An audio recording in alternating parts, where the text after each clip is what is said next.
ሰላም ጤና ይስጥልኝ ቻናላችን ተከታታዮች እንደምን አላችሁ? በዛሬ ቪዲዮ በአሜሪካ የምትገኙ እንዲሁም ደግሞ ቤተሰቦቻችሁን በተለይም የትዳር አጋሮቻችሁን፣ ልጆቻችሁን ወይም ደግሞ ወላጆቻችሁን እንዲሁም የሩቅ የሚባሉ ዘመዶቻችሁም ሆነ የቅርብ የሚባሉ ዘመዶቻችሁን ወደ አሜሪካ ማምጣት ለምትፈልጉ ሰዎች በሙሉ መልካም ዜና አለን።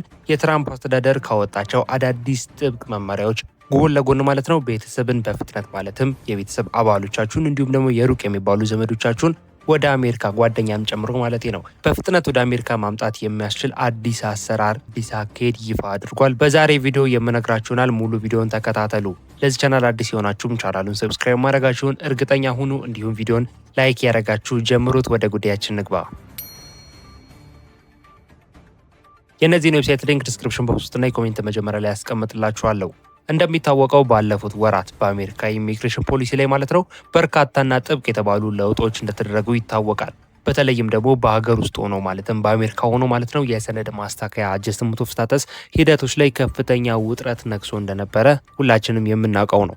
ነገር ግን አሁን በወጣው አዲስ መመሪያ መሰረት ማለት ነው የቤተሰብ ማቀራረብ ወይ ደግሞ ፋሚሊ ዩኒፊኬሽን ሂደትን አስመልክቶ ማለት ነው አዲስ አሰራሮች መጀመራቸው መዘርገታቸው ታውቋል። ታዲያ የትራምፕ አስተዳደር ቤተሰቦቻችንን ለማምጣት እንዲሁም የምናውቀውን ሰው ወደ አሜሪካ ለማምጣት አዲስ ያስተዋወቀውን ሂደት ከመመልከታችን በፊት ቅድሚያ ማወቅ ያለብን ወይ ደግሞ ልብ ማለት የሚገቡን 3 ቁልፍ ነጥቦች አሉ። እነሱም በቅድሚያ ልንገራችሁ። የመጀመሪያው የሂደት ፍጥነት ወይ ደግሞ ፕሮሰሲንግ ታይም የምንለው ነው። ከዚህ ቀደም ለረጅም ወራት የዘገዩ የነበሩ የቤተሰብ ፒቲሽኖች አሁን ላይ ቅድሚያ ሰጥቶ በማስተናገድ ላይ እንዳለና ትኩረት እንደተደረገባቸው የትራምፕ አስተዳደር ይፋ አድርጓል ወይም ደግሞ ዩኤስሲአይኤስ ይፋ አድርጓል። በሁለተኛ ደረጃ ደግሞ መስፈርቶችና ማሻሻዮች ላይም ለውጦች ተደርገዋል። ስፖንሰር አድራጊ ወይ ደግሞ ፒቲሽነር የምንለው ሰው ማለት ነው በአሜሪካ የሚገኘው ሰው ማለት ነው ማሟላት የሚገባቸው የወረቀት ስራዎች እንዲሁም ደግሞ የገንዘብ አቅምና ማረጋገጫዎች አሁን ባለው የኢኮኖሚ ሁኔታ ልክ ቀላል የሚባል ማሻሻዮችም ተደርጎባቸዋል ሲል ገልጿል። እንዲሁም በሶስተኛ ደረጃ የቪዛ ምድቦች ማለትም ግሪን ካርድ ያላቸው ሰዎች እንዲሁም ደግሞ አሜሪካዊ የሆኑ ወይም የአሜሪካ ዜግነት ያላቸው ሰዎች ማለት ነው የቤተሰብ አባሎቻቸውን ወይም ደግሞ ስፖዝ ወይም ደግሞ ማይነር ችልድረን የምንላቸውን ወደ አሜሪካ ለማስገባት የሚያደርጉት ጥረት ከቀድሞ የተለየ አዲስ የዲጂታል አሰራር ማዕቀፍ ተዘርግቶለታል ሲል ዩኤስሲአይኤስ ገልጿል። ስለዚህ በቅድሚያ ልብ ማለት የሚገባን 3ቱ ቁልፍ ነጥቦች እነዚህን ይመስላሉ። ታዲያ ምንድነው ማድረግ ያለብን? ምን ማድረግ ይጠበቅብናል? ቤተሰቦቻችንን፣ ጓደኞቻችንን፣ ፍቅረኛችንን እንዲሁም የሩቅ የምንላቸውን ዘመዶችን ለማምጣት ምን ማድረግ ይጠበቅብናል የሚለውን ስንመለከት 3 ቁልፍ ነገሮችን ወይም እነዚህ ቀጥሎ የምነግራችሁ 3 ነገሮች ማድረግ ይጠበቅባችኋል። የመጀመሪያው ሰነዶችን ማዘጋጀት ይኖርባችኋል። ሰነዶችን ማዘጋጀት ሲባል ለምሳሌ የልደት ሰርተፍኬት የምንለው የጋብቻ ማስረጃ ወረቀቶች እንዲሁም ደግሞ ከወዲሁ የተሟሉና ትክክለኛ የሆኑ መረጃዎችን ወይም ማስረጃዎች ሰነዶችን ማዘጋጀት ይጠበቅባችኋል። የመጀመሪያው ይህ ነው። ሁለተኛው ደግሞ ቅጽ ነው። I-130 የሚባል ቅጽ ወይም ፎርም አለ።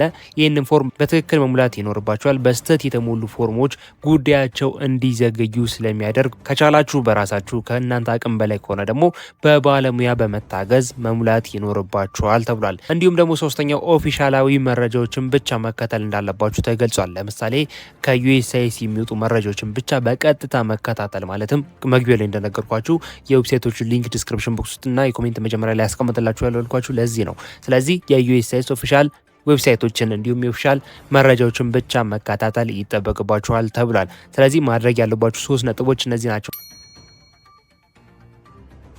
እነዚህን አሁን የነገርኳችሁን 3 ሂደቶች በትክክል መከተል ይኖርባችኋል። ምክንያቱም ሂደቱ ወደ ዲጂታል ስለተቀየረ ማለትም ቤተሰብም ሆነ የምትፈልጉትን ሰው ወደ አሜሪካ ለመምጣት የምታደርጉት እያንዳንዷ እንቅስቃሴ በኤአይ በዲጂታል እየታገዘ ስለሆነ ምንም ማጭበርበር የሚባል ነገር ስለማይኖር እንደነገርኳችሁ እነዚህን 3 ነገሮች ከናንተ ማድረግ ይጠበቅባችኋል። ስለዚህ የትራምፕ አስተዳደር አዲስ ያስተዋወቀው ቤተሰብን ለማምጣት ማለትም እጮኛችንን ሊሆን ይችላል፣ ልጆቻችንን ሊሆን ይችላል፣ እንዲሁም ደግሞ የሩቅ የሚባሉ ዘመዶቻችንን፣ ጓደኞቻችንን ለማምጣት አሁን ላይ ጊዜው እንደሆነና ሁሉንም ነገር በዲጂታል ማለትም በኤአይ በመታገዝ የምንሰራ ይሆናል ከዚህ በኋላ ሲሉ ገልጸዋል። አጠቃላይ ሂደቱ ማለትም በግሪን ካርድ ሲሆን ምንድነው ማድረግ ያለብን እንዲሁም ደግሞ ዜግነት ያለን በአሜሪካ ዜግነት አማራጭ ያለን ደግሞ እንዴት ነው ቤተሰቦቻችንን ማምጣት የምንችለው የሚለውን መረጃውን እንደነግራችሁ ቪዲዮ እንዳዘጋጅላችሁ ፈልጉ ከሆነ ኮሜንት ላይ ጻፉልኝ፣ የማዘጋጅላችሁ ይሆናል። የዛሬው መረጃ ይሄን ይመስል ነበር። አሪፍ ኢንፎርሜሽን በግልጽ ባጭሩ ሼር እንዳረኳችሁ ተስፋ አድርጋለሁ።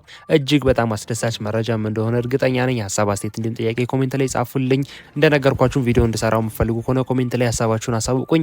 እንዲሁም ለዚህ ቻናል አዲስ የሆናችሁ ቻናሉን ሰብስክራይብ ማድረጋችሁ እንዳትረሱ። ቪዲዮንም ላይክ ያረጋችሁ ምን ያህል ቪዲዮን እንደወደዳችሁት እንደተመቻችሁ አሳውቁኝ። ምክንያቱም ላይክ ባረጋችሁት ቁጥር ምን ያህል እየወደዳችሁት እንደሆነ ስለምረዳ በቀጣይ አዳዲስ መረጃዎች እንዳዘጋጅላችሁ አዳዲስ ቪዲዮዎችን ይዤላችሁ እንድመጣ ይረዳኛል። ሁላችሁም ላይክ ያረጋችሁ አሳውቁኝ። በቀጣይ በሌላ ቪዲዮ እንገናኛለን። ለሁላችሁም መልካም እድል፣ መልካም ጊዜ